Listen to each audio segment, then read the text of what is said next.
अनि हे साथीहरू के छ त खबर, रातिको खाना भयो कि भएन मलाई भन्नु है त। अनि मैले चाहिँ आज लिएर आएको थिएँ मासु।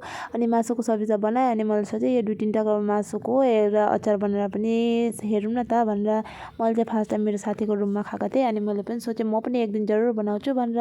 अनि यहाँ चाहिँ मैले भाटो सिन्को बाहिरबाट खोजेर जुगाड गरेर मासु पोल्न थालेँ। अनि यहाँ मासु सासु पोलेर सब रेडी भइसक्यो। यता खोर्सानी पनि पोल्नु पर्दो रहेछ, टमाटर पनि पोल्नु पर्दो रहेछ, अनि टेस्ट बेसी राम्रो आउँछ अरे। अनि यता सबै मैले काटिसकेँ। अनि देख्नु त अब सिन्को पनि मासुसँग मिक्स हुन्छु, मलाई पनि लैजा पो भन्दै थियो मलाई। अनि मैले सोचेँ भने मैले तँलाई चाहिँ लान्न, मेरो घाँटीमा अड्किन्छस् भनेर मैले त साइडमै छोडेर मासु टुक्राएँ।